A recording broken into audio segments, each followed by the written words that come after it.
Invitamos la última exposición en esta tercera mesa. Es el ingeniero Horacio Barreda Tamayo sobre las estrategias y la gestión de proyectos. El ingeniero Barreda Tamayo es vicerrector de investigación de la Universidad Nacional de San Agustín de Arequipa, postdoctorado en la Universidad Federal de Santa Catarina, en Brasil, los años 2013-2014, doctor en Ingeniería de la Producción, 2004 de la Universidad San Agustín de Arequipa, maestría en Ciencia, 1991, Universidad Nacional de Ingeniería de Lima, también donde egresó justamente el ingeniero Barreda Tamayo. Con más de 30 años de experiencia, docente universitario, ejerciendo cargos directivos y participando en varias comisiones de planificación universitaria, así como labores de investigación y asesoría sobre educación especializado en el campo de las estrategias, planificación y gestión. Es el ingeniero Horacio Vicente Barreda Tamayo, quien lo recibimos. Muy buenas tardes a todos ustedes. Vengo en representación de nuestro decano del Consejo Departamental de Arequipa, el ingeniero José Linares, quien me encargó representarlo en este magno evento. Previo saludo a todos los decanos que nos han antecedido en la exposición, que nos muestran un poco la relevancia del tema que nos toca tratar ahora. El 8 de mayo, o sea, hace 8 días, salió esta noticia en gestión que refleja la magnitud de este gran proyecto de reconstrucción. Sería el proyecto más grande que está haciendo el Perú por la cantidad de proyectos involucrados y por la cantidad de dinero. Estamos hablando de más de 25.000 millones de soles que se van a invertir en más de 7.000 proyectos de reconstrucción. Que según algunos son 5 años, pero de acuerdo a las declaraciones del presidente, el ingeniero Vizcarra, sería 10 años. Esa es más o menos la magnitud de este megaproyecto a nivel nacional. Ahí en esa misma noticia se destaca la cantidad de proyectos y ya se muestra algunas discrepancias en cuanto a la duración y el involucramiento de diferentes sectores. En todo proyecto, y en este sentido también quiero quedar claro conceptualmente, realmente lo que se trata es de un plan. Ese plan debe tener diferentes programas sectoriales o multisectoriales, y dentro de cada programa estamos hablando de cientos o miles de proyectos dentro de cada programa. Esa es más o menos la estructura organizacional que debe tener que llamamos megaproyecto, pero repito, realmente es un plan, programas y proyectos. Entonces, en todo programa o proyecto que se gestiona, hay parámetros de gestión de calidad, de alcance, de costo y de tiempo. Y entonces una buena gestión de un proyecto, sobre todo de un proyecto público o de un programa público, es el alcance, o sea, qué es lo que se va a hacer, el costo, cuánto va a costar, el tiempo, en qué tiempo se va a ejecutar. Y si ya desde un inicio se muestran discrepancias en estos parámetros, lo que refleja es que no se sabe exactamente qué es lo que se quiere, y eso es un mal indicador. Ahí hay de esa misma nota, indicadores. Los 3 expositores que me han antecedido han expuesto brillantemente cómo es la situación real de lo que se está programando, lo que se está tratando de gestionar a nivel nacional, regional y local, en una forma un poco desordenada, diría yo. O sea, realmente hay problemas de gestión. Y ya hay discrepancias inclusive ya de cantidades de dinero y de cantidad de proyectos. Solamente para complementar lo que ya han mostrado los anteriores expositores. Debemos enfocarnos conceptualmente sobre lo que es la gestión y qué es los factores que generan resultados. Primero debemos comprender que el Perú, además de su gran riqueza y variedad de recursos, es sujeto de desastres naturales. Hay desastres naturales propios de cada región, de la costa, de la sierra, de la selva, del norte, del centro y del sur. Cada uno tenemos nuestros propios desastres naturales que periódicamente se presentan y que generan estos, necesidad de reconstrucción. En el fondo, como se dijo en la primera exposición en la mañana, estamos hablando de riesgos. El Perú está sujeto a riesgos por desastres naturales y debe trabajarse bajo esa forma, gestión de riesgos generados por desastres naturales, donde cada región, repito, tiene sus propios desastres naturales. Hemos observado que en el norte, y el desastre natural más reciente ha sido el fenómeno del Niño, las inundaciones. En el sur, el desastre natural que tenemos periódicamente son los terremotos, los derrumbes, los huaicos, las torrenteras. En fin, en la selva también tienen sus propios desastres naturales y que nos crean un costo económico y un costo social en vidas humanas. Y es deber del gobierno trabajar en estos desastres naturales, trabajándolo como gestión de riesgo, es decir, con medidas preventivas y medidas precautorias. Los desastres tienen una probabilidad de ocurrencia y tienen un daño o impacto que generan. Cuantificando esos dos factores, la probabilidad de ocurrencia del desastre y el daño que genera a nivel económico y social, es que se puede jerarquizar y manejar y gestionar los desastres. En cuanto a la probabilidad, se habla de medidas preventivas y medidas precautorias. Medidas preventivas son las que apuntan a disminuir la probabilidad del desastre y las precautorias a minimizar el daño si es que realmente ocurre ese desastre como suele ocurrir. Entonces, un plan de reconstrucción no puede estar completamente gestionado si es que solamente se aboca a la gestión, a la reconstrucción. En el caso de la noticia que ha salido hoy también en gestión sobre este gran proyecto de reconstrucción, menciona que el 21% del dinero asignado es para medidas preventivas, pero no sabemos si realmente son necesarias y suficientes esas medidas preventivas, y según la exposición que nos hizo el ingeniero, fue de que solamente el porcentaje debía ser mucho mayor, no 21%, sino 60%.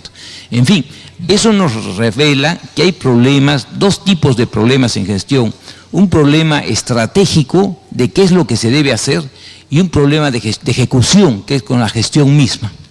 En general, de acuerdo a este esquema que presentamos, el éxito o fracaso, en este caso del plan de reconstrucción, va a depender básicamente de dos factores independientes. Uno son las acciones realizadas a través de las diferentes niveles de autoridad y autoridades que están en este gran plan de reconstrucción.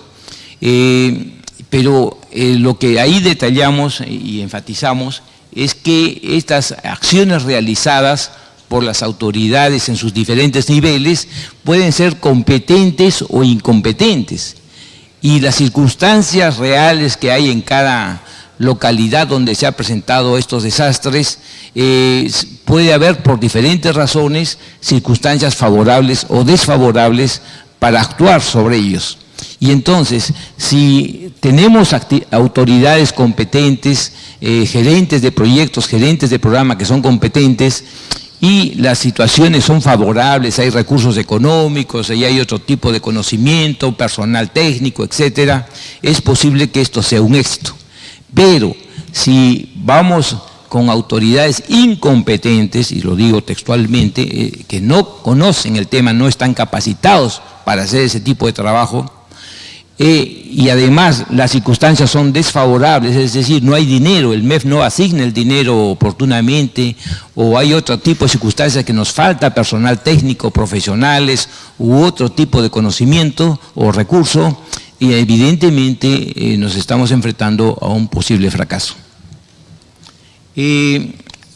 ¿Cuáles son las causas generales detrás de los fracasos? En primer lugar, tenemos que los objetivos, las metas que se han fijado, el alcance que se pretende, no está bien formulado, no hay una estrategia.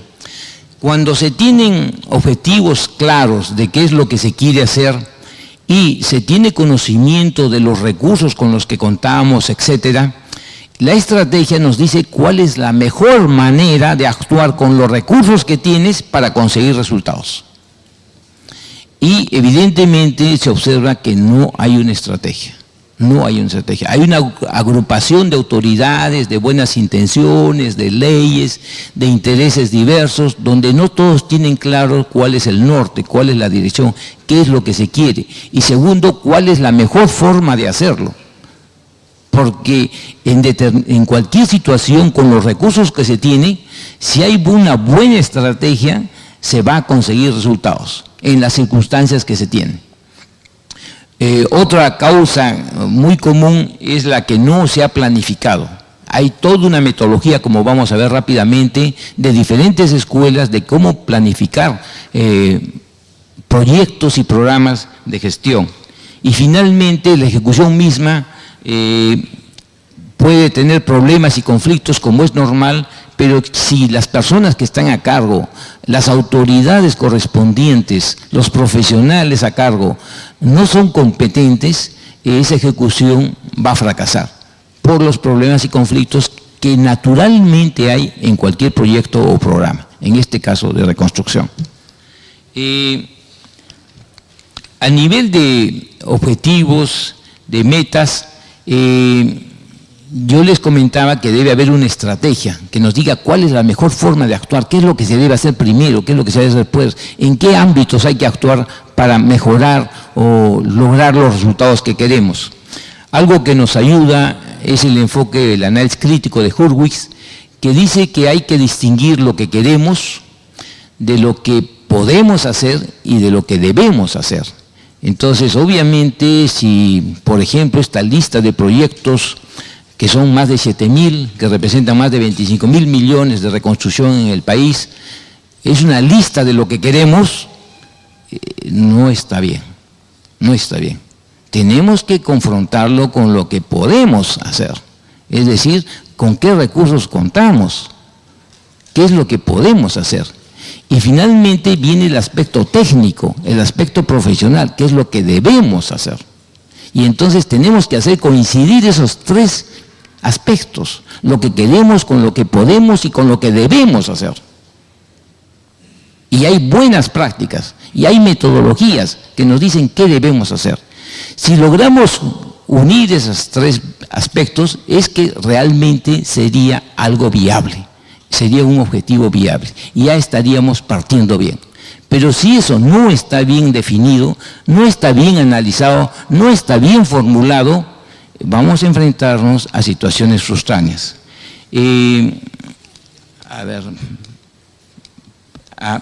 Este es una imagen de situación frustránea.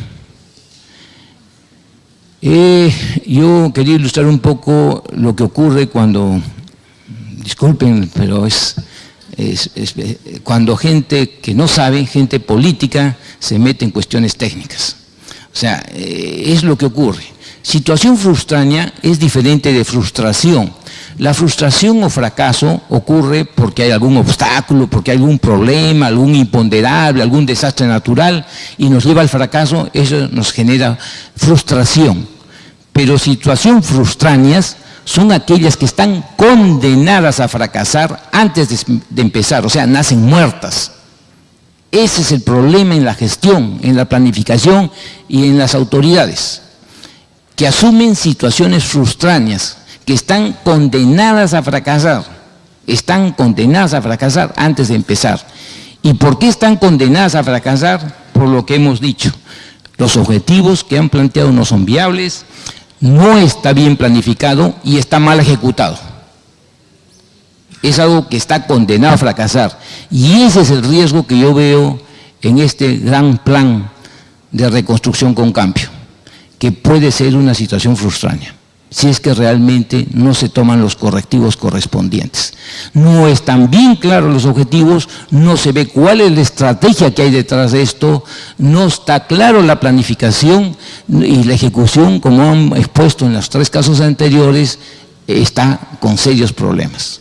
Entonces estamos enfrentando una situación frustrante y el Colegio de Ingenieros, a través de este Congreso, tiene que dar la voz de alerta, porque es mucho dinero es mucho esfuerzo, es mucha necesidad la que estamos afrontando.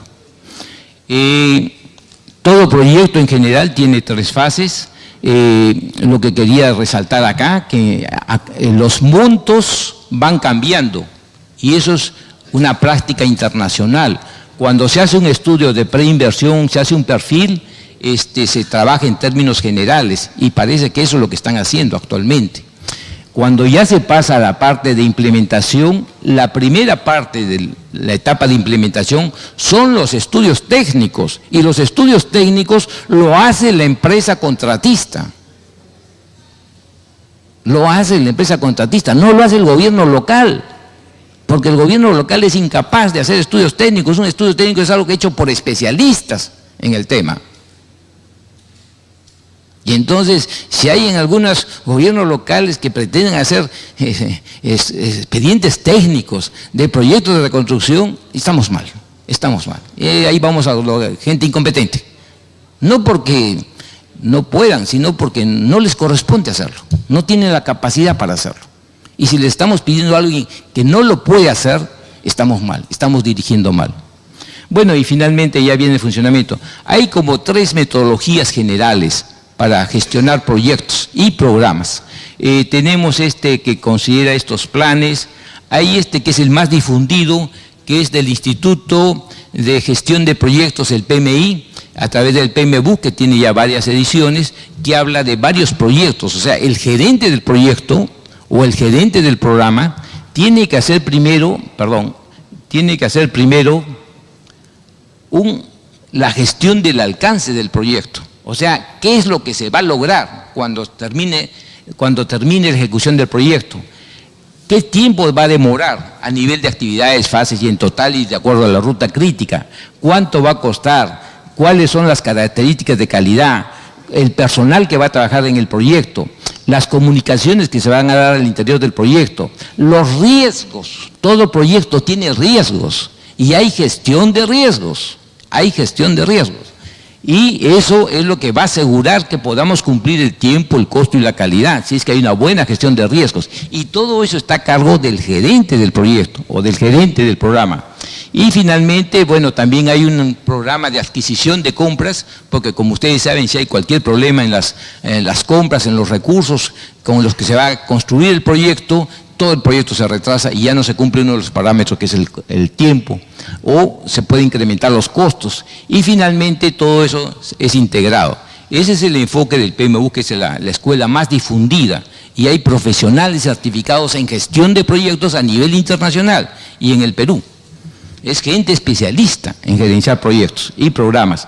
Hay otro enfoque europeo del ISMA, del Instituto de Proyectos de Europa, que ya es un poco más complejo, pero también apunta a lo mismo, pero desarrolla otras habilidades necesarias para gerenciar un proyecto y llevarlo a buen éxito.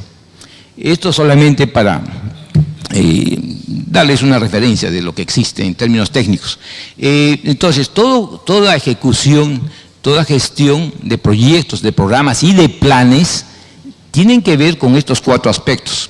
Algo que lo puse simplemente como anecdótico, es el caso de que la calidad está relacionada a lo bueno, a lo barato, a lo rápido.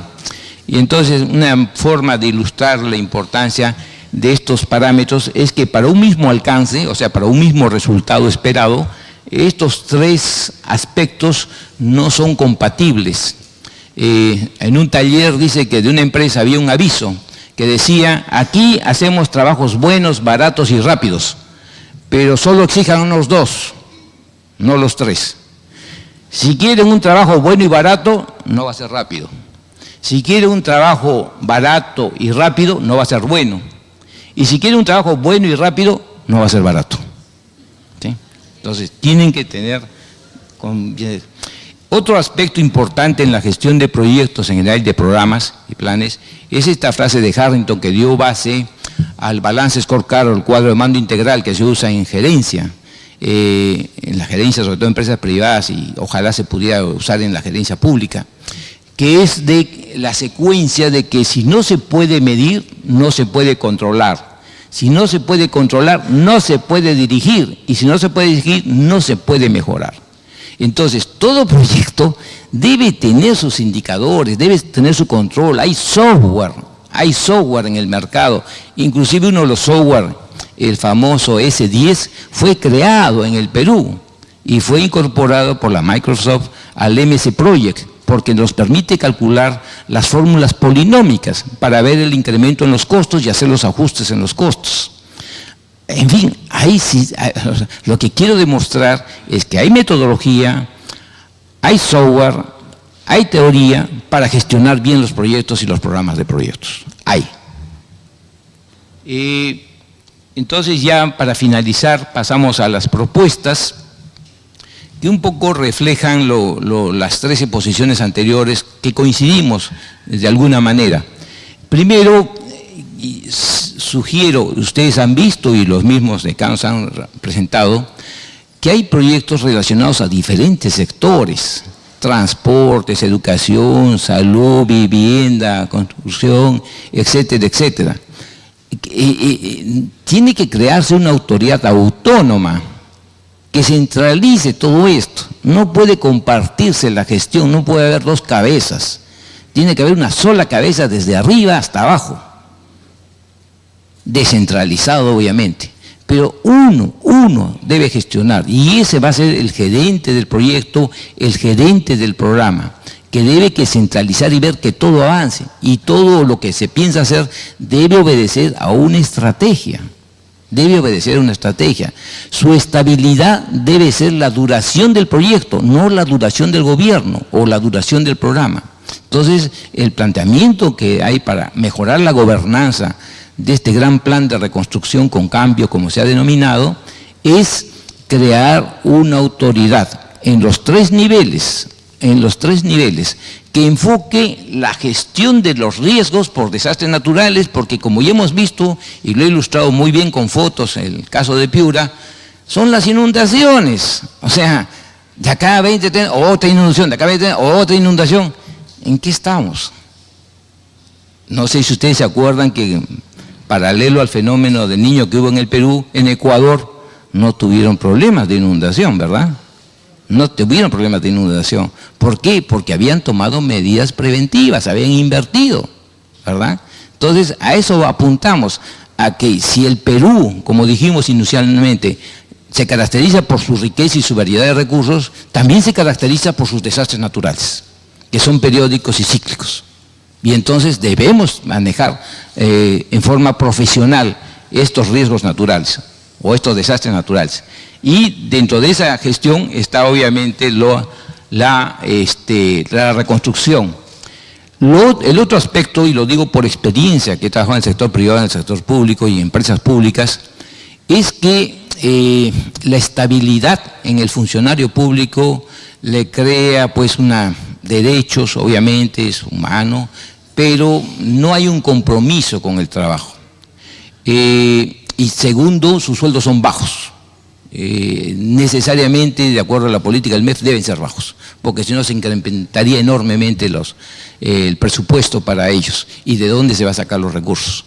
Entonces, la salida muy oportuna que están tomando diferentes nuevas autoridades, como SUNEDU, como CONCITEC, es contratar vía CAS a profesionales y darles un muy buen sueldo. Se les paga muy bien, pero están contratados en forma anual mientras dure su trabajo. Y a ellos sí se les puede exigir que cumplan su trabajo, porque ellos saben que cada 6 meses o cada año hay que renovar su contrato. Y si no están haciendo bien su trabajo, se les retira y se contrata otro. Y se les está pagando muy buenos sueldos comparados con el sector público o con el funcionario medio, ¿sí? Entonces, lo que estamos proponiendo es que los gerentes del proyecto, estamos pidiendo que cada proyecto de reconstrucción tenga un gerente profesional, y que se le contrate como CAS y que se le pague bien. Y él es el responsable del éxito en tiempo, costo, calidad y alcance de ese proyecto. Lo tercero que estamos proponiendo es que las autoridades relacionadas a funciones técnicas, como es el caso de la reconstrucción, como es el caso, yo me atrevería a decir, de los ministerios y las direcciones, no son cargos políticos, ellos no son congresistas, ellos no son presidentes y vicepresidentes. Ellos deben ser funcionarios profesionales, competentes, probos. Y elíjanlos, pero elijan entre los que reúnan esos requisitos. Asígnelo como cargo de confianza, pero que reúne esos requisitos. Porque si tenemos en esos cargos de autoridades de confianza o elegidos gente profesional, gente competente, gente proba, vamos a tener confianza en que este programa de reconstrucción con cambio sea un éxito. Muchas gracias.